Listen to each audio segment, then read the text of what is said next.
Quando o secretário-geral da OTAN, Mark Rutte, ficou diante dos repórteres em Londres, na semana passada, suas palavras marcaram uma mudança sísmica na forma como o Ocidente vê a máquina de guerra da Rússia.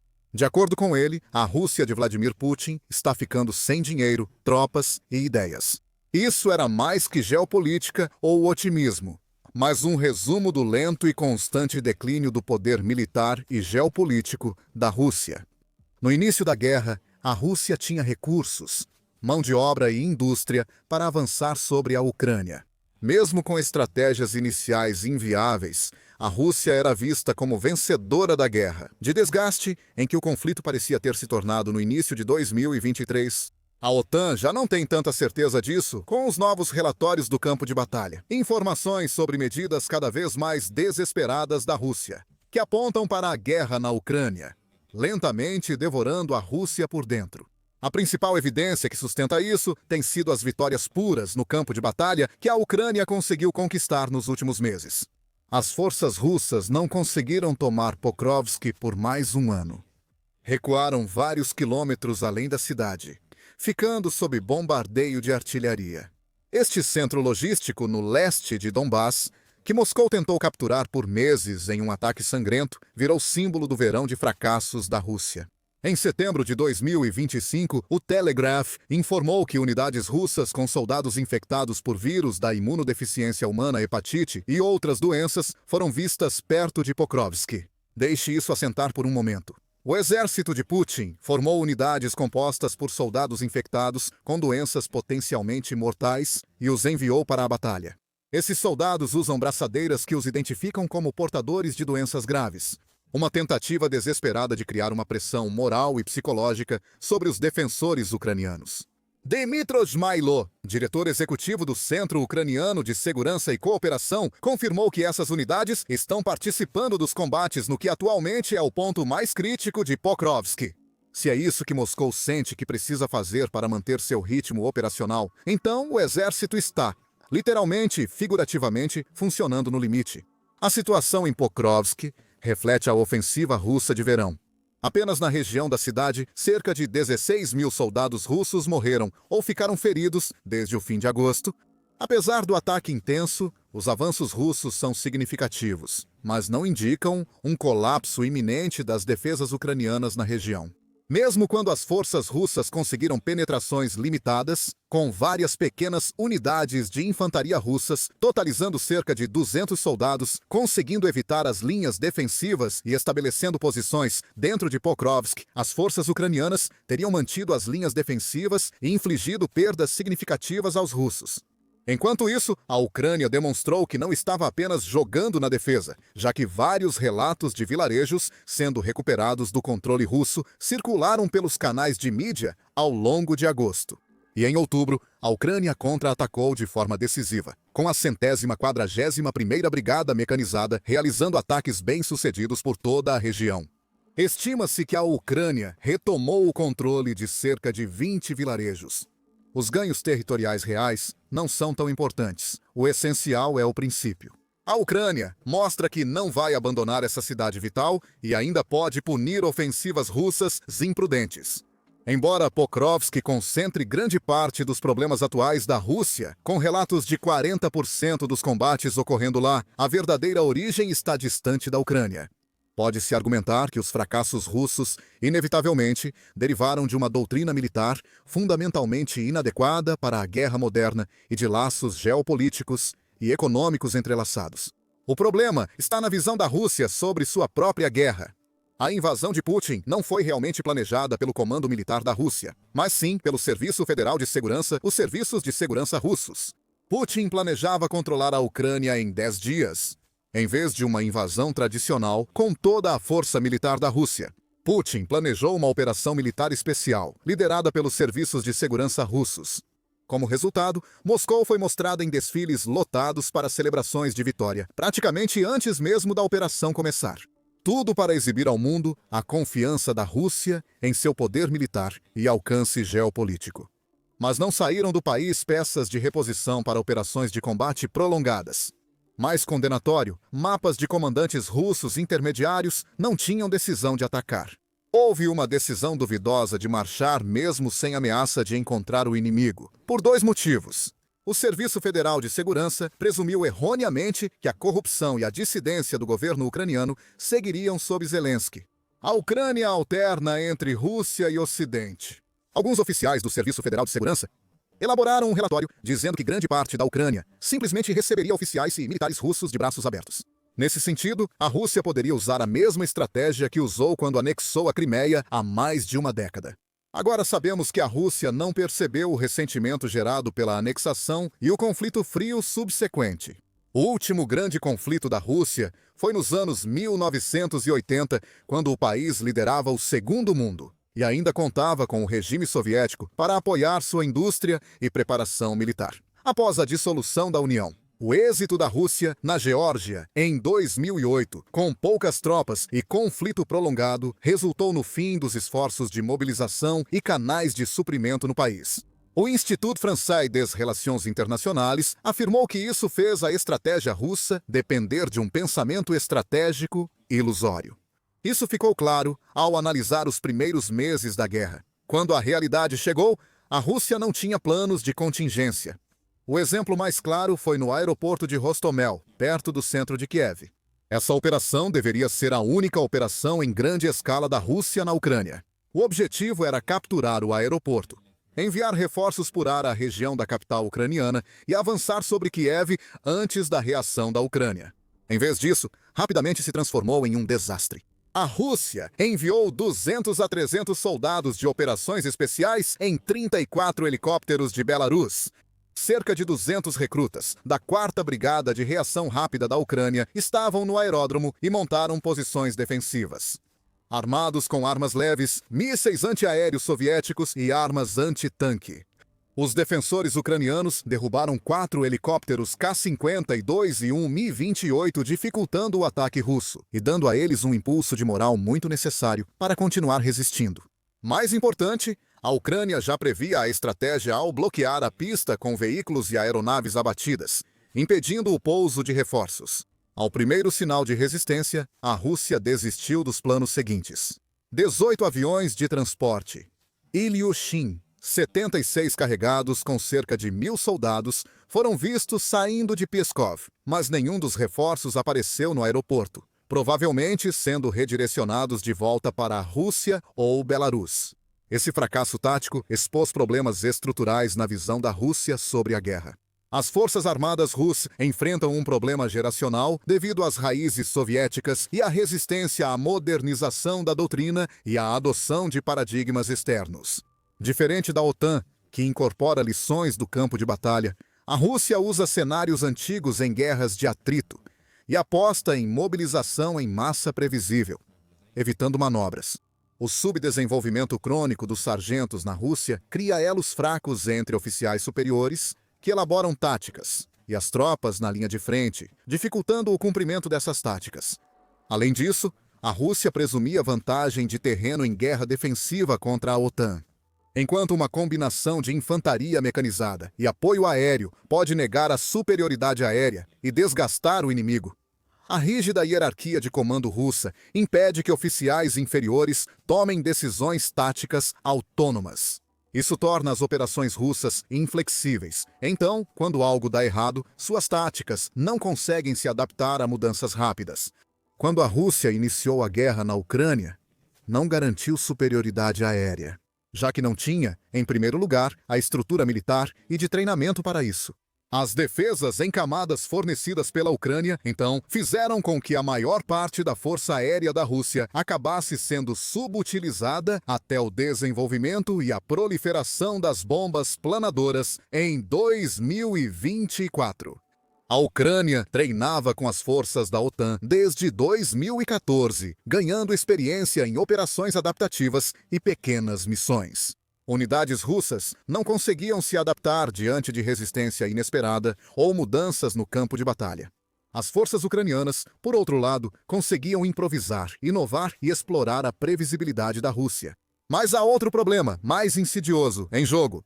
Putin passou 20 anos eliminando qualquer chance de acesso a informações precisas ou opiniões diferentes. Putin acreditava que a Ucrânia só era legítima com a Rússia. Isso foi divulgado em seu famoso ensaio sobre a unidade histórica de ucranianos e russos, em julho de 2021, praticamente anunciando a invasão. Ainda mais criticamente, nos últimos 20 anos, Putin eliminou qualquer dissidência de seu círculo interno e governo. Ele está cercado por pessoas que ou compartilham da mesma visão ideológica que ele, ou têm tanto medo de contradizê-lo que não demonstram isso. Isso resultou em uma falha grave de inteligência, com avaliações russas praticamente ilusórias. Os dados coletados pelo Serviço Federal de Segurança eram cuidadosamente filtrados para criar um quadro que apoiava as crenças de Putin, ou seja, de que ele estava empurrando uma porta aberta na Ucrânia. Enquanto isso, a inteligência ocidental sabia exatamente o que a Rússia estava planejando. Em novembro de 2021, o diretor da CIA, William Burns, foi a Moscou alertar autoridades russas sobre a invasão. Em meados de janeiro de 2022, Burns visitou Kiev para informar pessoalmente o presidente ucraniano, Volodymyr Zelensky, sobre as avaliações da inteligência dos Estados Unidos da América a respeito da iminente invasão russa. Esse compartilhamento de inteligência deu à Ucrânia uma vantagem crucial. A Ucrânia sabia sobre o ataque ao aeroporto de Hostomel. As forças ucranianas estavam prontas e à espera. A inteligência russa falava a Putin o que ele queria ouvir, não o que precisava saber. A câmara de eco de Putin causa um problema estrutural maior que apenas má inteligência no campo de batalha. Sem oposição, a Rússia segue ordens contrárias aos seus interesses futuros. A Rússia provavelmente poderia ter recuado antes e evitado a catástrofe econômica que estava por vir. Mas omitir o fracasso exigiria admitir que a avaliação inicial estava errada, algo que o sistema de Putin não pode tolerar. Isso cria uma instabilidade perigosa dentro do próprio governo russo. O regime de Putin depende de poucas centenas de pessoas-chave no comando militar, nos serviços de segurança e na oligarquia. Atualmente, todo o regime de Putin tem um controle tão forte sobre essas pessoas que elas têm tudo a perder e nada a ganhar tentando agir contra ele. Mas se essas pessoas começarem a temer pela própria segurança ou pelo futuro a longo prazo, à medida que a guerra se arrasta e as condições econômicas pioram, toda a estrutura pode se romper. O regime que eliminou a dissidência para controlar pode perceber que a falta dela dificulta a adaptação essencial à sobrevivência. Quando isso ocorrer, essas pessoas podem passar a achar que Putin não age mais por seus interesses, independentemente das consequências para o país. Então, poderíamos ver Putin sendo deposto ou substituído por alguém que possa levar o país em uma direção diferente. Ou pelo menos apresentar uma face diferente para que a política ocidental possa se apegar. O regime pode mudar se a economia russa for sufocada pelo esforço de guerra. Em 2025, os gastos com defesa da Rússia devem superar 8% do produto interno bruto e corresponder a 40% do orçamento federal. Um recorde não visto desde a Guerra Fria da União Soviética, igualado apenas pela Ucrânia, que recebe bilhões de dólares da OTAN. Isso representa um aumento em relação ao período pré-guerra, quando 22% do orçamento ia para o setor militar. A Rússia fez isso com reformas e aumento de impostos para manter a economia durante a guerra. Mas esses esforços de curto prazo já mostram rachaduras. A indústria de petróleo e gás da Rússia deixou de ser tão relevante para a economia do país. A indústria gerava até 50% da receita antes da guerra. Até 2024, a Rússia focou em contornar sanções e diversificar exportações. Esse comércio estagnou, já que China e Índia pagam bem menos pelo petróleo russo e formam um duopólio nas exportações legais da Rússia. A Rússia contornou isso usando sua frota fantasma para enviar petróleo via petroleiros a terceiros, até para algumas nações europeias.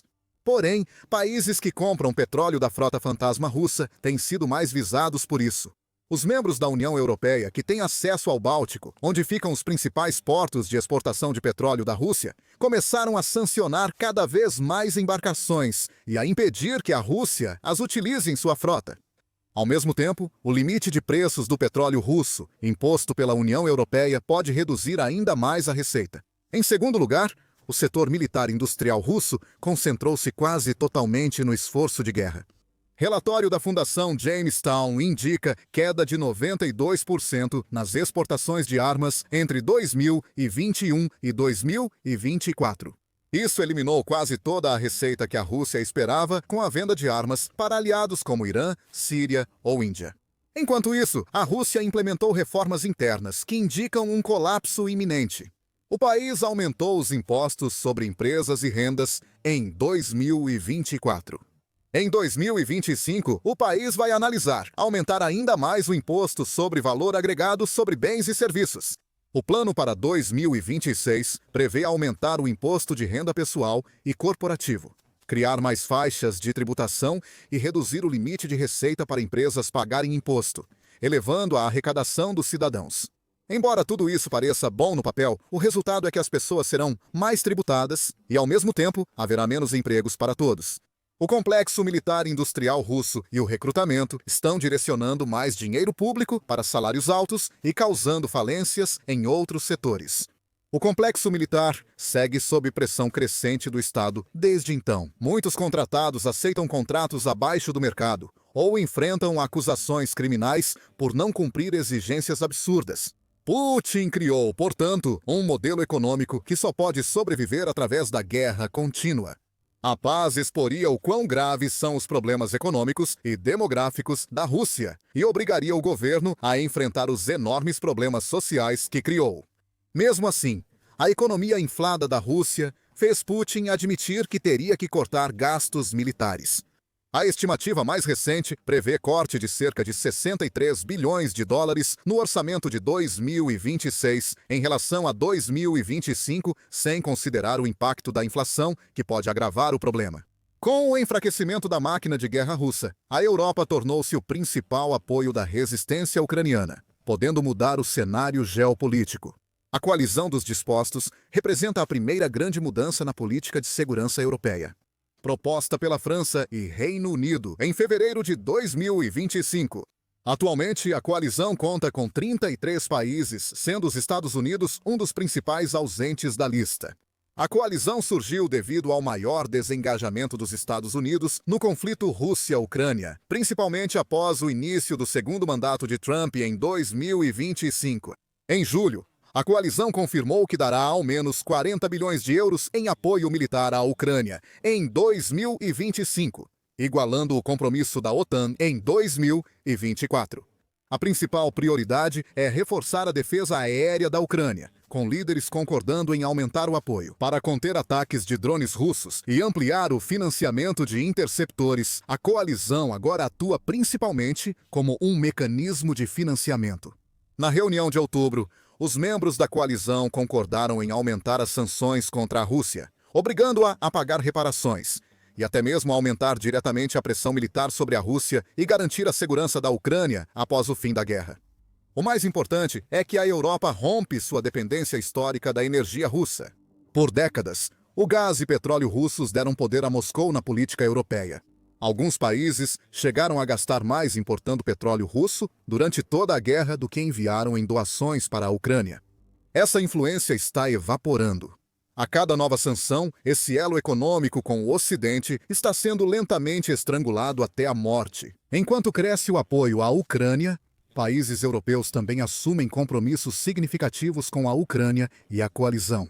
A França e o Reino Unido têm discutido expandir sua dissuasão nuclear para cobrir o restante da Europa, liberando mísseis americanos de seus estoques espalhados pelo continente e tornando a Europa menos dependente da política dos Estados Unidos.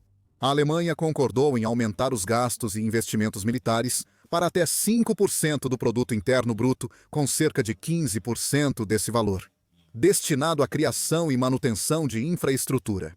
A Romênia e a Dinamarca criaram planos separados para apoiar diretamente a aquisição militar da Ucrânia. O primeiro compra drones para a Romênia e Ucrânia. O segundo permite fábricas militares ucranianas na Dinamarca. Putin apostou que essa solidariedade europeia não aconteceria. Ele invadiu acreditando que a Europa se dividiria, priorizando energia em vez de segurança e obrigações morais. A União Europeia começa a considerar seriamente criar um exército permanente, equiparando-se aos Estados Unidos da América em gastos e prontidão militar. E mesmo que a Rússia de alguma forma vença militarmente, a vitória será pírrica, a ponto de ser indistinguível de uma derrota. O custo humano da guerra é assustador. Análises ocidentais apontam mais de 1 milhão de baixas na guerra, incluindo feridos graves e mortos. Mas essas baixas têm um efeito ainda maior na cultura doméstica da Rússia, já que os soldados voltam para casa abalados e destruídos pelo que viram ou fizeram na guerra. De acordo com o próprio Kremlin, até junho de 2025, quase 140 mil soldados russos terão retornado à vida civil após lutarem na guerra contra a Ucrânia. Em 2025, muitos desses veteranos devem sofrer de transtorno de estresse pós-traumático e mostrar tendências violentas. Até março de 2025, veteranos mataram e mutilaram mais de 750 pessoas na Rússia, principalmente parentes e amigos. O Ministério da Defesa da Rússia estimou que 1 em cada 5 veteranos de guerra sofre de transtorno de estresse pós-traumático. Outros também deixaram o exército de forma permanente. Segundo a Front Intelligence, até maio de 2025, cerca de 50 mil soldados russos desertaram. E a previsão é de 70 mil deserções até o fim do ano. Alguns desertores russos buscaram serem presos, criando processos criminais que os impediriam de retornar às forças armadas. Pelo menos assim, as prisões ucranianas para prisioneiros de guerra são consideradas como tendo condições muito mais favoráveis do que as russas. Isso mostra o fracasso total do moral militar, quando soldados preferem se render ao inimigo do que servir ao próprio país. A devastação econômica supera os custos da guerra. As autoridades russas afirmam que pouco mais da metade dos soldados que retornaram conseguiram emprego. A maioria desses empregos é em segurança ou trabalho braçal, pagando só 40 a 60 mil rublos mensais. Compare com os salários militares inflacionados de mais de 150 mil rublos por mês, prometidos repetidamente durante a guerra. Eles simplesmente não vão conseguir se adaptar. E é mais provável que se alistem novamente para conseguir o salário mais alto, o bônus de assinatura ou a compensação por ferimentos. O governo basicamente criou uma casta militar que só consegue manter seu padrão de vida através da continuação da guerra. Esse é o ciclo de autodestruição que Putin criou. A economia de guerra gera dependência do serviço militar, com indústrias fechando por competição interna e sanções externas. A única solução é mais guerra, mais recrutamento, mais militarização da economia. Cada volta dessa espiral estreita ainda mais o laço sobre o futuro da Rússia.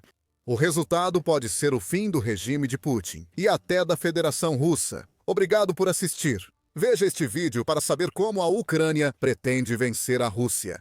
Para acompanhar os avanços da guerra, inscreva-se no The Military Show para vídeos diários. Obrigado por assistir.